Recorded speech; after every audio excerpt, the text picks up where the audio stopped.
na própria história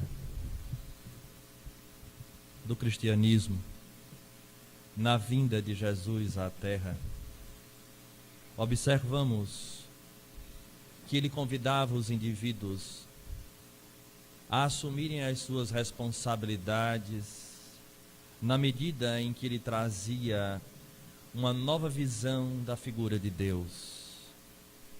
No próprio Pai Nosso, ele assim nos apresentava a figura de não mais um Deus antropomórfico, mas uma vinculação de filhos em relação ao seu Pai.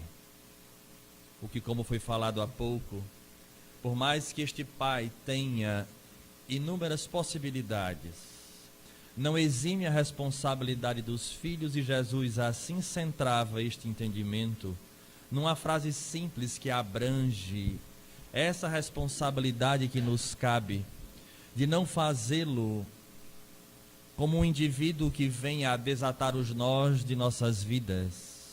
Dizia ele de forma clara: a cada um segundo as suas obras. E em observando a estruturação das lições de Jesus, fica marcado em nosso inconsciente muito mais a visão daquele Jesus que deve ser idolatrado e adorado, do que aquele que veio verdadeiramente como um mestre para lecionar o caminho no qual todos nós devemos nos esforçar para atingirmos a meta, que seria a proposta da autoiluminação.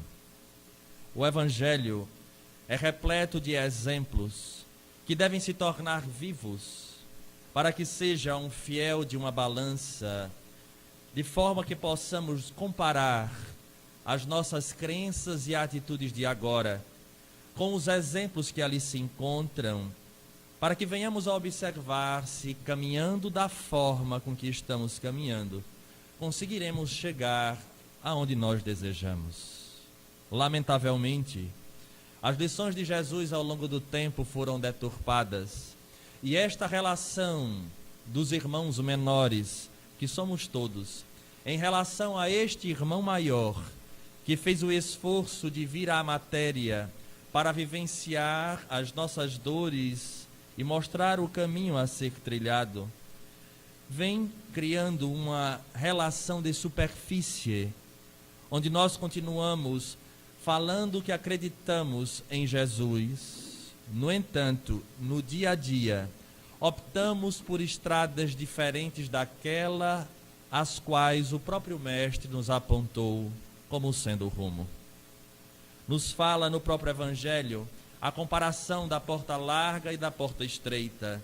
E quando olhamos nos dias contemporâneos, inclusive no nosso próprio processo existencial, não são poucas as vezes que somos convidados à porta larga, a dar vazão aos nossos desejos, às nossas vontades, e ainda assim buscamos na figura do Mestre este que possa nos impulsionar ou nos apoiar a passarmos por esta porta, utilizando a lei da forma que nos convém, de alguma maneira criando uma analgesia na consciência, o que na verdade amanhã receberemos as consequências, porque a lei é imutável. Jesus então necessita ser estudado não da forma como antigamente se observava no processo desta idolatria vazia em cultos exteriores, porque ele mesmo dizia que o reino de Deus não iria se apresentar dessa forma exterior. É algo que é fundado no corpo, no coração, na alma do indivíduo, e isso muitas vezes, a fundamentação deste castelo é feito através de muito sacrifício, de muito suor. E se nós olharmos na história do cristianismo, ou até mesmo fora do cristianismo, mas em figuras emblemáticas que nos servem de inspiração para a vivência de um processo de espiritualização, perceberemos que nenhum deles passou por portas largas ou por facilidades. Todos tiveram que carregar a cruz e seguir a lição da verdade, independente de onde ela se encontrasse.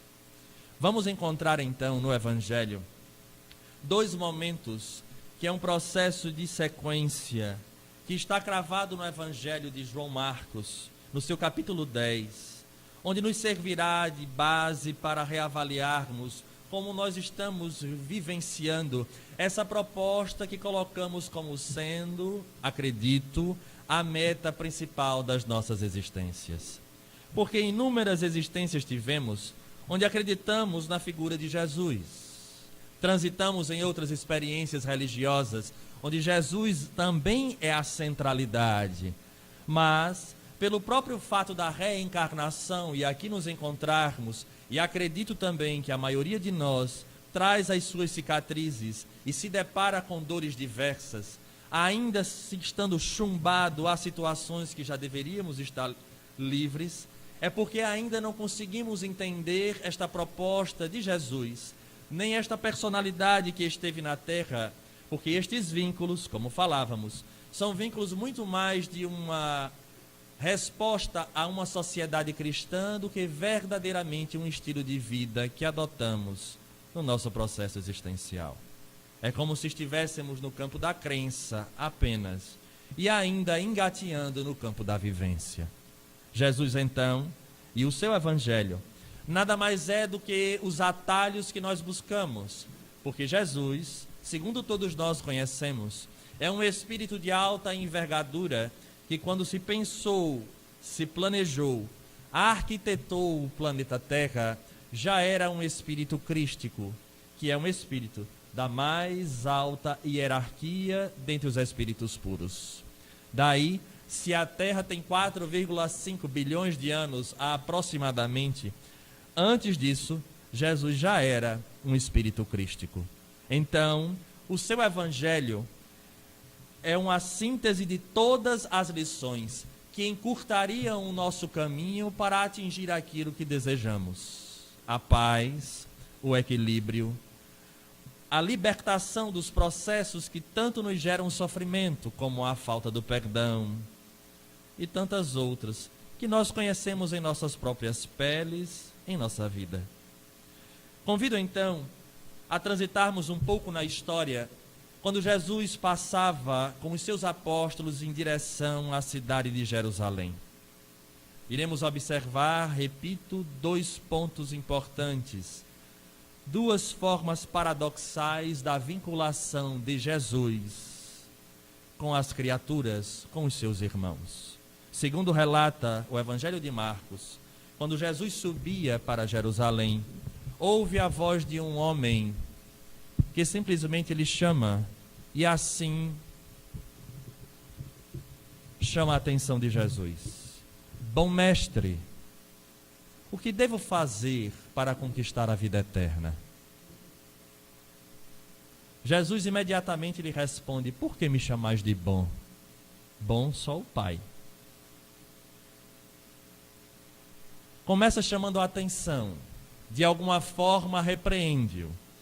Se eu fiquei imaginando, quando estava estudando, que se Jesus estivesse em tempos contemporâneos e alguém o chamasse e ele assim respondesse, muitos diriam: como é vaidoso, como é orgulhoso, porque a nossa pele anda ultimamente feito peles de bebê. Qualquer situação, resposta mais incisiva, as pessoas hoje se doem com a facilidade extrema. Falam da intolerância, vivendo um extremo processo da intolerância. E Jesus já lhe chama a atenção dizendo isso: bom é o Pai que está nos céus. E para responder à sua questão, deveis cumprir os mandamentos. E aquele homem então volta-se para Jesus e diz: mas desde a minha juventude eu os guardo. Não matarás, não roubarás, honrarás pai e mãe, e etc, e etc, e etc. Narra Marcos que Jesus fita aquele homem, observa-o e complementa a sua resposta. É bem verdade que tens guardado todos os mandamentos. No entanto, uma coisa te falta. Vende tudo o que tens, dá aos pobres e segue-me. Segundo o relato do evangelista, o homem entristecido dá as costas, vai embora, porque possuía muitos bens. A leitura desta passagem frequentemente nos leva a ver o quanto o homem não queria largar as coisas e etc, etc.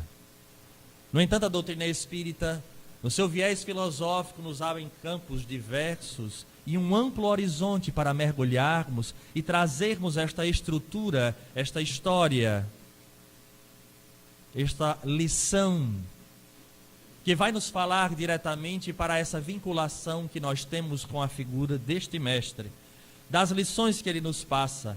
E a doutrina espírita nos auxiliará a compreender a profundidade do quanto este assunto e esta passagem vai nos falar.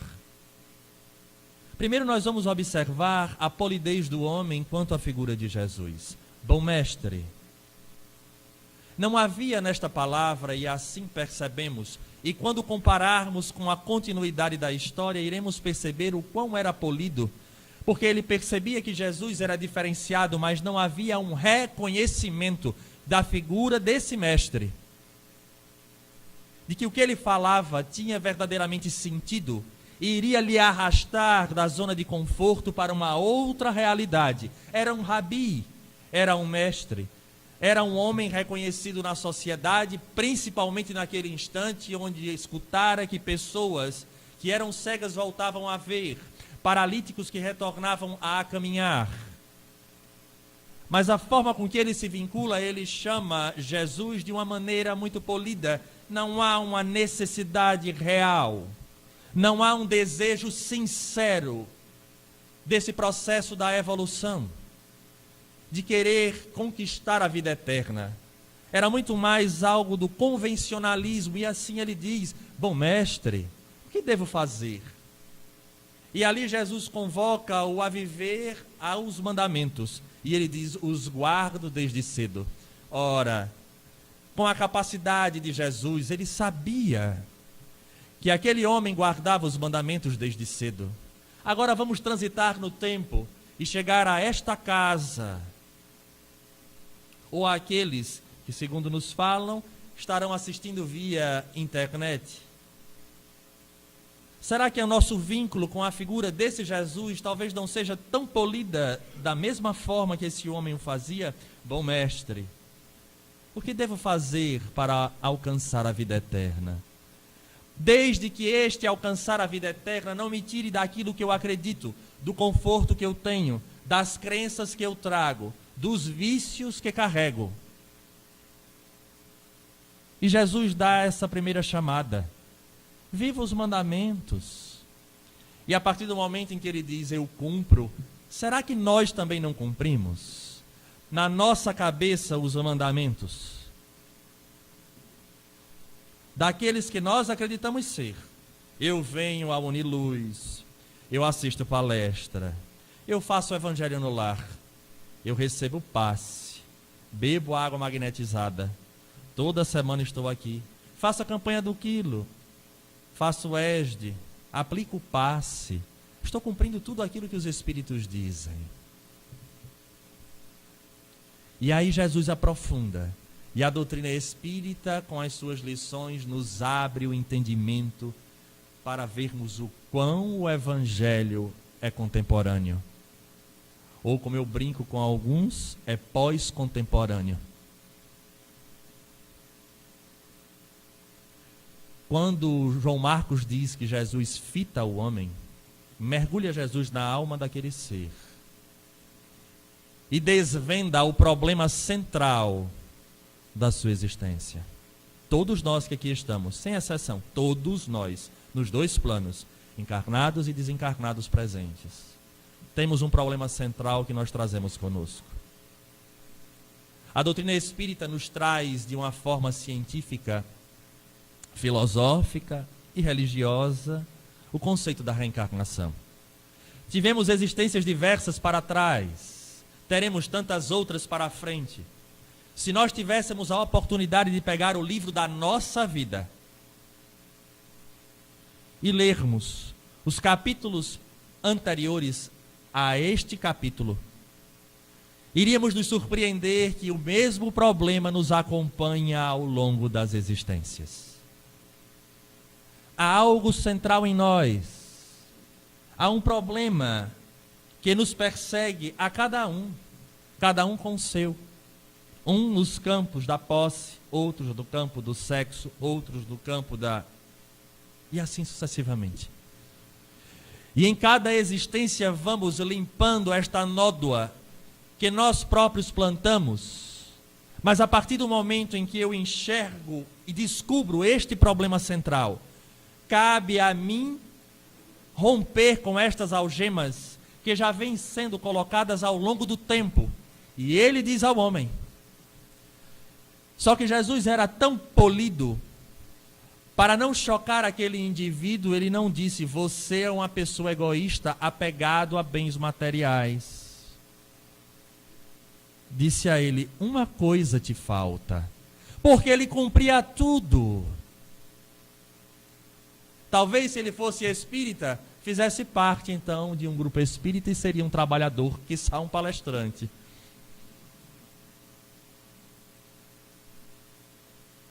Mas uma coisa te falta. Não adianta cumprir coisas se o elemento que é eterno não se liberta. Todos nós conhecemos a história de Frederico Figner, que cumpriu tudo, ficou num bom lugar, vamos usar esse termo. Mas ele percebia as luzes diferentes no coração das pessoas. Mas rapaz, porque todo mundo tem uma luz dessa e eu não tenho? Não, porque você cumpriu, mas não tinha sentimento. Faltou algo. É necessário voltar para que você cumpra de outra forma. E ele diz àquele homem: vende tudo que tens, dá aos pobres e segue-me. Talvez fosse este o 13º apóstolo. Porque Jesus o convidou. Deu a ele a chance de deparar-se com este problema central que o acompanha desde sempre. Assim somos nós. Entramos numa casa espírita, saímos de uma casa espírita, vamos para o estudo do ESD, conhecemos tudo da doutrina, aí surge a física quântica e vamos estudar a física quântica e agora tudo é física quântica. E o problema central permanece. A alma continua trazendo os problemas. Olha para a própria vida. Às vezes são fenômenos que se repetem e nós não estamos observando. Não é porque não queiramos, é porque não temos coragem de enxergar o que a própria vida já está dando como resposta, que seria a mesma voz de Jesus dizendo: uma coisa te falta. Como a gente erra naquilo ali, o problema é cíclico. Tem pessoas que dizem: Alisson, sempre acontece este problema comigo. Eu disse: engraçado, então é o samba de uma nota só, é só aquele. E a pessoa não percebe. Entristece-se, dá as costas e vai embora. Como se não estivesse sendo convidado pela própria vida a reparar em si o equívoco. É daí que surge aquela passagem do Evangelho. É mais fácil que um camelo passe por o buraco de uma agulha do que um rico entre no reino dos céus. Logo em seguida ele diz isso aos apóstolos. Porque o homem teve a oportunidade de se perceber apegado e a chance de seguir com Jesus para mudar a realidade e atingir a meta. Mas a viagem de Jesus a Jerusalém não encerrou. Ele continua. Segundo relata o evangelista. Alguns fatos acontecem no meio desse caminho que no momento não nos convém trabalhar. E lá adiante diz que Jesus passa por uma cidade chamada Jericó. Acredito que no evangelho inteiro é essa única vez que ele passa por Jericó. Algumas coisas acontecem. Dentro dessas, uma nos chama a atenção, que é exatamente a sequência do capítulo 10 do Evangelho de Marcos. Inicia assim: e Jesus, indo a Jerusalém, passa por Jericó, e uma multidão lhe seguia. Quando fala multidão, é multidão. E aí eu, com minha mente fértil, como bom espírita que sou, porque espírita tem mente fértil, né? Porque como ele conhece, diz que tem um plano espiritual, ele sabe dos espíritos, a mente divaga. E todos nós já tivemos juventude, a minha vai muito próxima. Então essas lembranças da minha juventude, dos 17, 18 anos, eu lembro, o que eu tenho de referência de multidão é o Galo da Madrugada. São as ladeiras de Olinda. E aí eu fico imaginando aquela multidão, Jesus à frente e a multidão atrás. Não na ladeira, estou falando em quantidade de pessoas. E aí narra, Jesus vai à frente e a multidão o acompanha. Eu acredito que não passe pela cabeça de ninguém que uma multidão vai em silêncio. Porque se a fama de Jesus era aquela que devolvia a saúde integral ao indivíduo, e o SUS, naquele período, não era algo muito feliz, então deveria haver uma grande gritaria onde as pessoas queriam a atenção do mestre. Cada um que falasse dos seus problemas, das suas dores. E Jesus passava e aquela multidão e aquela gritaria. E segundo narra o evangelista, havia ali um cego, chamado Bartimeu.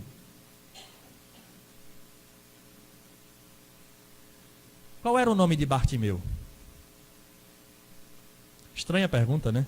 Alisson, você acabou de dizer que tinha um cego chamado Bartimeu, e você pergunta qual era o nome de Bartimeu. Será que você leu direito? Li. O prefixo Bar significa filho de. Simão Bar Jonas, Simão filho de Jonas.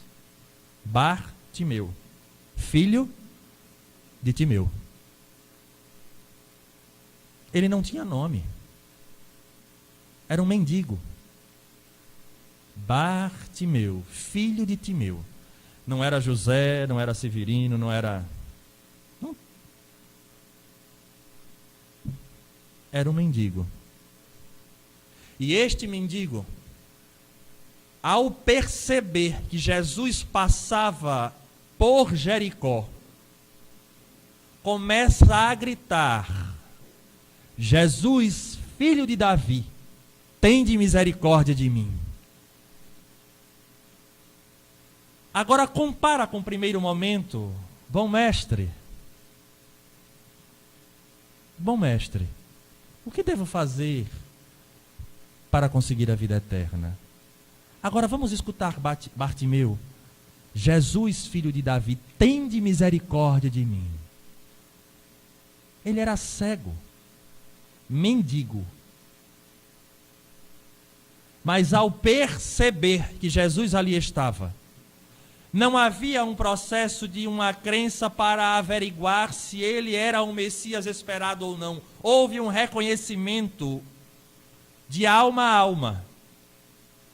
Era a esperança, era a sua centralidade naquele momento. Não havia alternativas. E nós, muitas vezes, espíritas, que falamos acreditar na justiça divina, na intervenção do próprio mestre através dos seus prepostos, nas primeiras situações não acreditamos e damos o nosso jeitinho para ver se as coisas acontecem. Porque até que ponto existe realmente esta entrega? Até que ponto acreditamos verdadeiramente na lei de causa e efeito, e o que é nosso está guardado?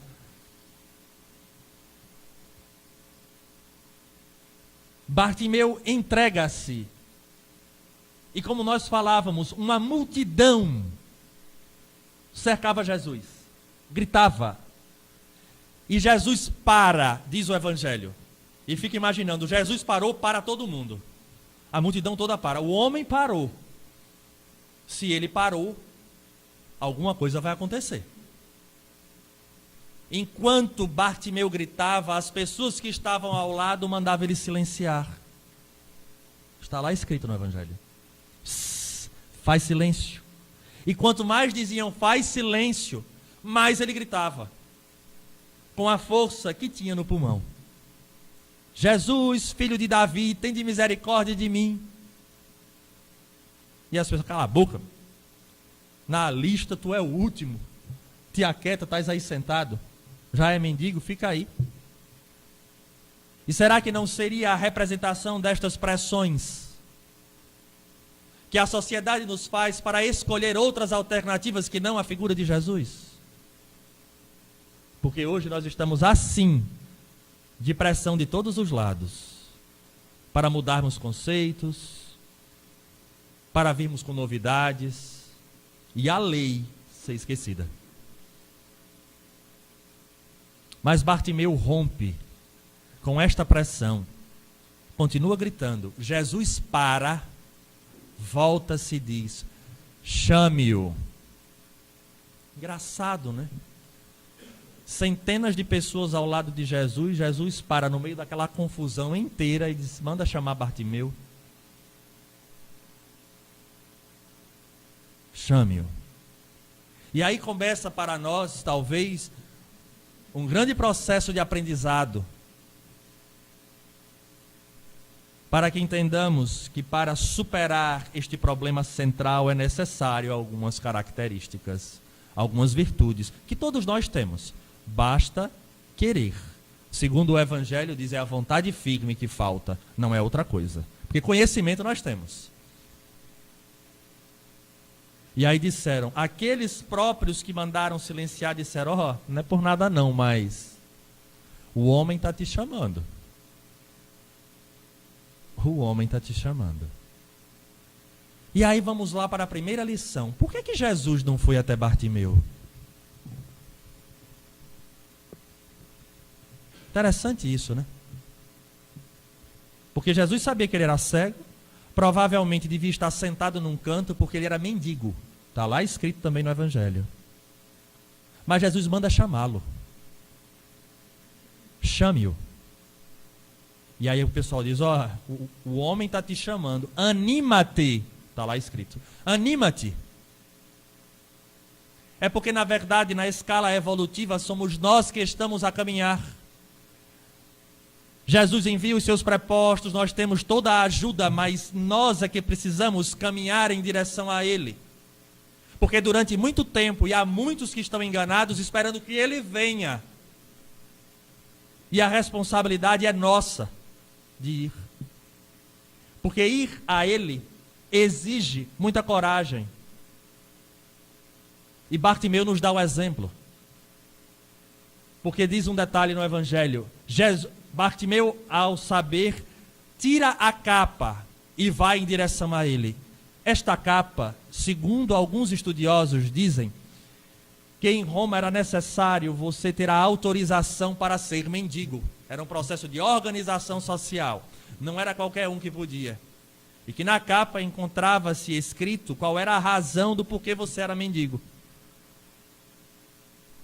Tirar a capa significa Bartimeu quebrar todas as amarras do seu presente e passado. De que é que ele se alimentava?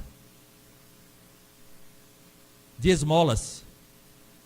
E o que lhe dava a autorização era a capa, que ele estendia e as pessoas colocavam a esmola ali, dali ele colhia e ia viver.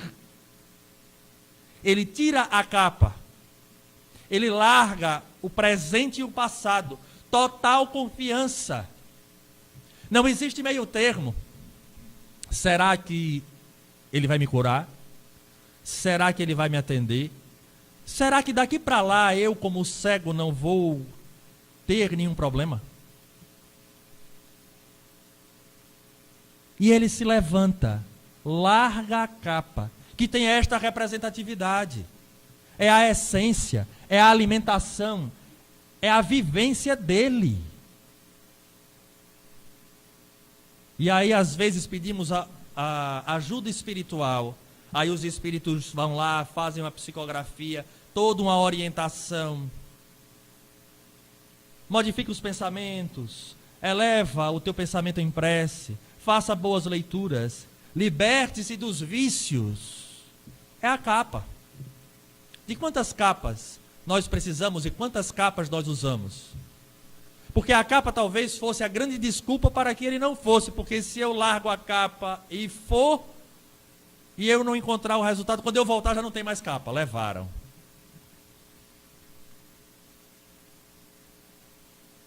Essa falta às vezes de coragem que nos atinge. Segundo ponto, Bartimeu vence o medo. Na minha infância, eu tive a oportunidade de brincar de cabra cega. Alguém já brincou de cabra cega? Quando você bota aquela venda nos olhos, andar na escuridão, é algo desafiador. A não ser para aqueles que têm um pouco mais avantajado, porque de alguma forma nos auxilia a olhar por baixo, né? Porque a gente já começa a burlar de cedo, né? Não que eu tenha, mas... Alisson, realmente eu nunca pensei como é difícil. Bartimeu estava acostumado a viver de esmola, ali sentado, as pessoas passando e colocando. Agora ele tinha que levantar, largar a capa e ir no escuro em direção àquele homem. Coragem. Coragem para viver uma nova realidade. Coragem para deparar-se com a figura de Jesus. Só que a figura de Jesus aí não é só a figura. Porque lembremos que lá atrás Jesus também teve frente a frente com aquele homem e disse a ele: uma coisa te falta, vende tudo que tens, dá aos pobres e segue-me. Não é só a personalidade, não era o indivíduo, era o que ele representava, que era a verdade. Não a verdade como um todo do universo, mas a verdade do próprio indivíduo, porque ele era a consciência crística apontando ao ser onde ele precisava modificar. Então, para deparar-se com Jesus, é necessário o ânimo, é necessário vencer o medo, e é necessário estar disposto a largar as capas e as amarras, porque as capas também são as nossas desculpas. Olha, tem um trabalho para ser feito. Ah, não, mas nesse dia vai ter um encontro, eu não quero nem chegar tarde, eu prefiro não ir. Nós temos as nossas capas, que vão simplesmente nos atrasando.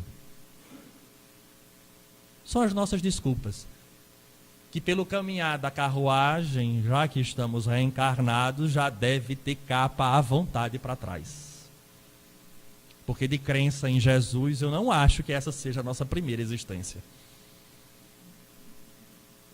E aí, caminha na escuridão, provavelmente tropeça, bate em outras pessoas, toda uma dificuldade para se deparar frente a frente com a figura de Jesus, ou frente a frente com a verdade. E aí vem o mais impressionante de toda a passagem. Quando ele chega frente a Jesus, Jesus diz a ele: que queres tu que eu faça? Quando a gente vai lendo com bem calma, quando chega nesse momento, a vontade que dá é dizer assim: mas não é possível que o governador do planeta não saiba o que é que Bartimeu quer. É impossível. Ele com certeza ele sabe. Mas ele queria ensinar, porque ele era mestre. Não foi isso que ele disse ao outro? Bom é o Pai que está nos céus, o mestre podes me chamar, porque isso eu sou. Eu vim para lecionar. Vim para mostrar o caminho. Agora, trilhar e vencer as etapas, cada um com os próprios pés, a cada um segundo as suas obras. E ele faz esta pergunta extraordinária: mas Alisson, como assim extraordinária? Nos mostrando um ponto fundamental da lei divina: respeito ao livre arbítrio. Sabe lá o que é que Bartimeu queria? Chegasse lá, imagine, chegou perto de Jesus, ele cura Bartimeu, aí Bartimeu disse: mas não queria ser curado não, eu queria outra... Então volta a ser cego, volte, você cego. O que queres tu que eu faça? Há um respeito, porque a lei respeita, Na verdade, ela é de tal forma que o indivíduo planta e ele colhe. É isso a lei. Porque se fosse imposto, nós já estaríamos espíritos puros há muito tempo. Vai sofrer agora, vai a todo custo. Mas é dado livre-arbítrio. Que queres tu que eu faça? Ele poderia dizer, eu quero ganhar na Mega Sena de Jerusalém.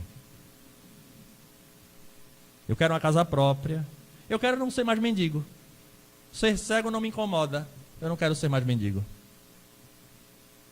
Quem garante?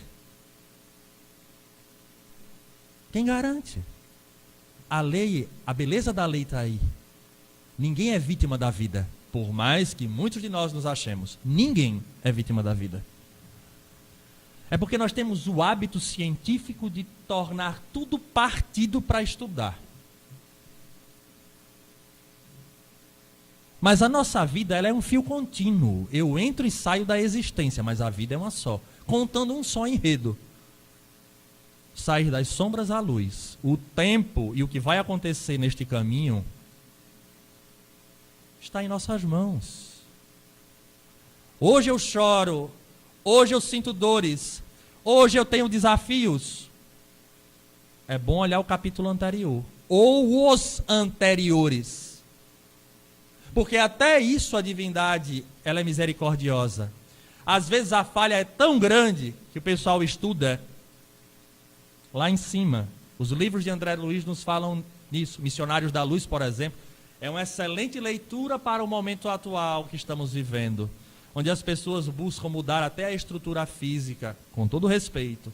Mas o planejamento reencarnatório já começa lá atrás. Está lá em Missionários da Luz. E é engraçado que muitas vezes nós ainda ousamos dizer, seja feita a vossa vontade. Mas ela já foi feita, tá? Porque o planejamento já veio da espiritualidade. Está lá em Missionários, não é invenção minha. Quem quiser discordar, vá brigar com André Luiz. E aí eles vão lá, aí eles percebem, ih rapaz, o negócio é grande. Tem força no ombro ainda para suportar não.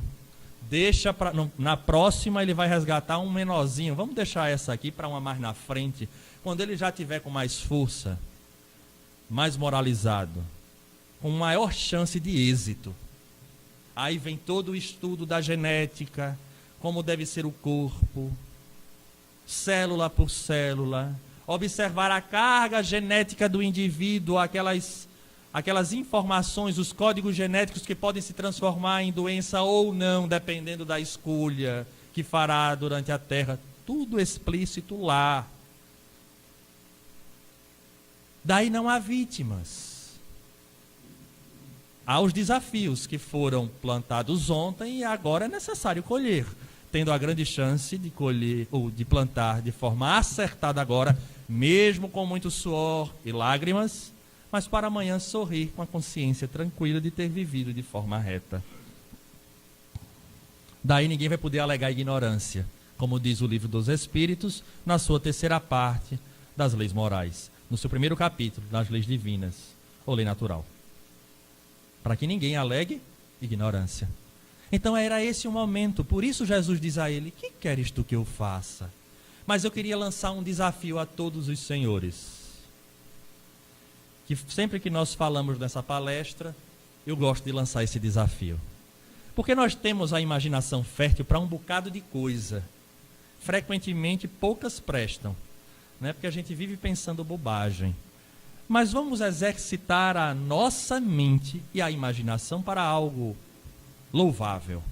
Vamos nos colocar no lugar de Bartimeu, me permitam. Saímos do meio daquela multidão e nos deparamos frente a frente com Jesus. Se imaginem nesse processo, frente ao governador do planeta. E Jesus volta-se para cada um de nós e diz assim, que desejas tu que eu faça? Está contando o relógio para que você responda a pergunta de Jesus.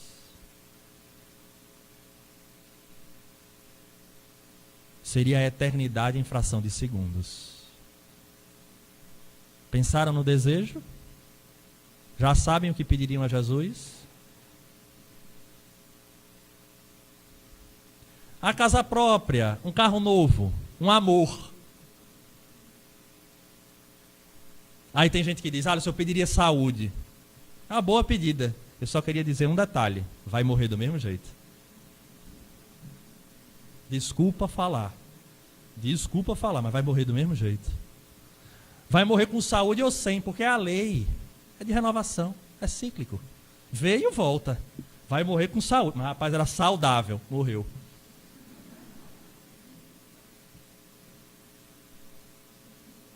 A pergunta é complexa. O que queres tu que eu faça? Difícil. Mas Bartimeu resolve em segundos.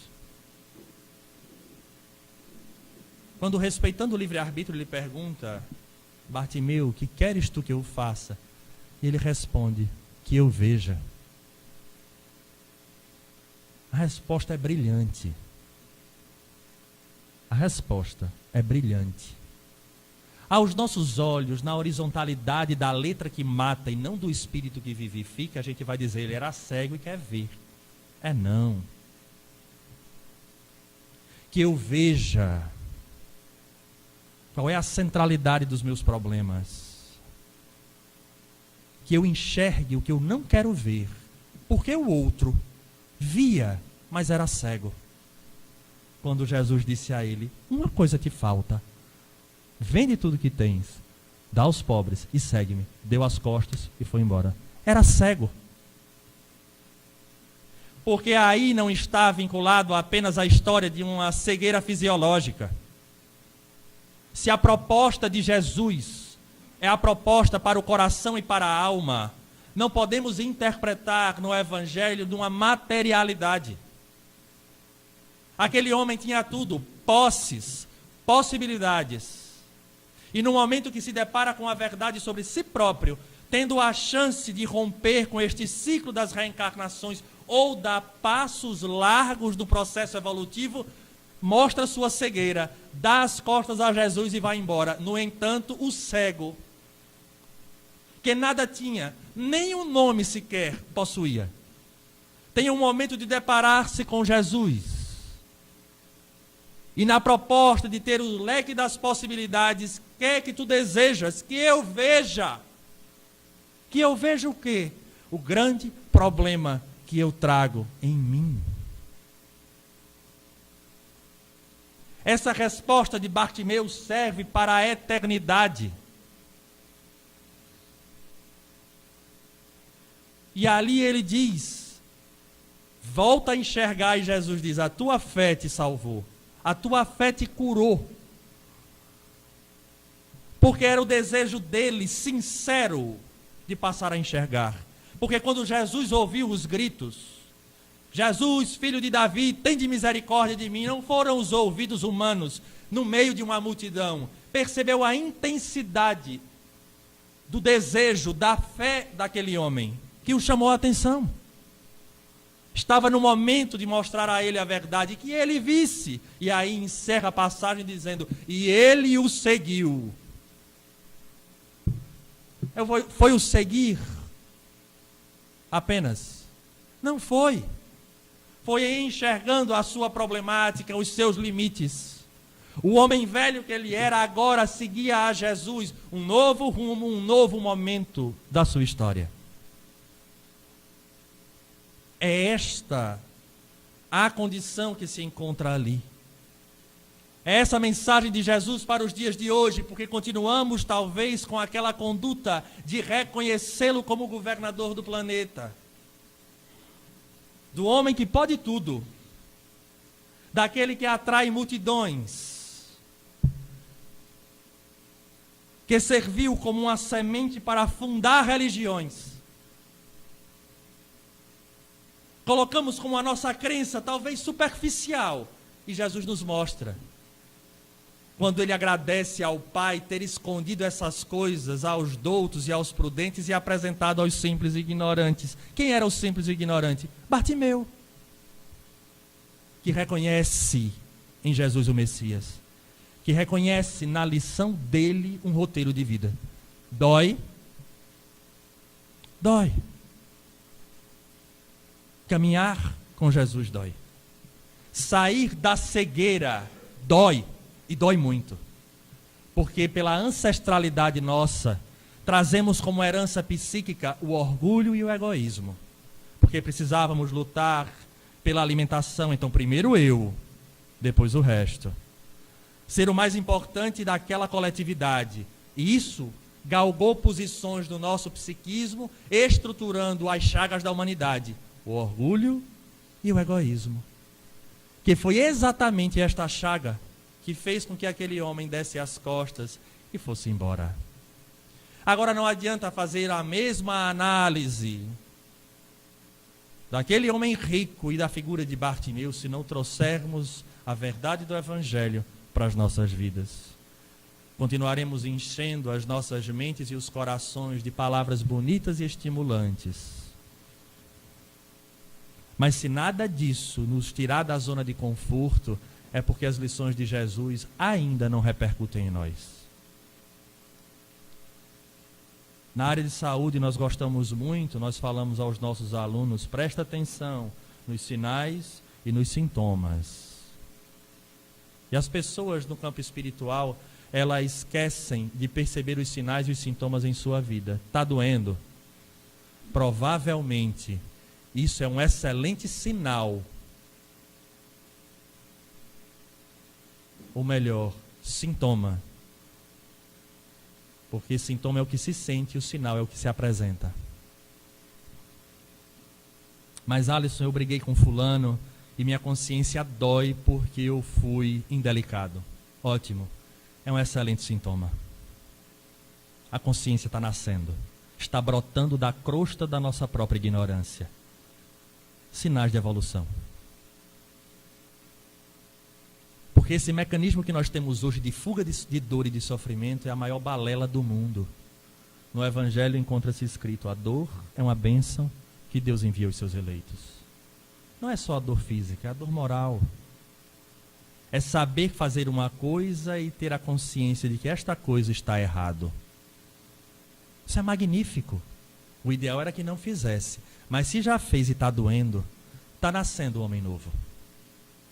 Porque ontem se fazia e nem noção se tinha de que havia ferido, magoado a quem quer que seja.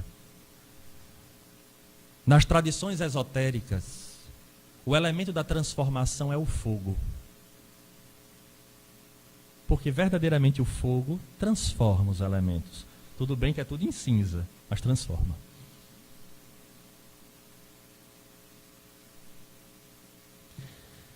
E diz que a transformação só verdadeiramente acontece quando nós nos tornamos fogo.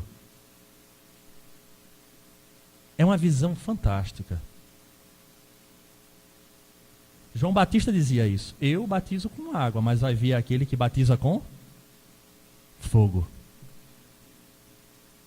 Enquanto estiver crepitando e queimando o nosso corpo, ainda estamos num processo de transformação. Transformando isso em algo palpável, quando eu tenho que perdoar a alguém e ainda não perdoo, dói, queima. Ainda estamos em transformação. Porque eu já sei que eu tenho, mas ainda não optei. Quem é que sente a dor? Eu próprio. Joana de Ângeles diz que muitas vezes o processo do não perdão é uma brasa que você quer atirar no outro, não tem coragem e bota embaixo do braço. Então, enquanto você não decide apagar, quem está se queimando é você. É essa a imagem. Daí precisamos urgentemente modificar esta relação com a figura deste Jesus que está próximo. Próximo através dos seus prepostos e, em especial, das suas lições. E se estiver doendo por algo que foi feito, é um sinal de que nós estamos caminhando para dentro de nós e percebendo aquilo que precisamos enxergar. É como se estivéssemos nos fatos da vida, saindo do meio da multidão e nos deparando com a nossa verdade, na condição em que ainda nos encontramos, como se estivéssemos frente a frente ao Mestre Jesus, dizendo: ó, está doendo? Porque a consciência já está te dizendo qual é o melhor rumo a tomar. É como se estivéssemos ouvindo de Jesus: que queres tu que eu faça? E que tenhamos todos nós a coragem de dizer: Senhor, que eu veja. E no processo de ver, lutarmos cotidianamente, buscando este estágio de consciência, de viver de forma coerente da crença com aquilo que se vive, de tal maneira que este fogo da transformação, dentro em breve, não mais nos queimará, porque nós também seremos fogo, porque já atingiremos o nível da transformação. Aos irmãos desta casa, um grande abraço, votos sinceros de saúde e paz.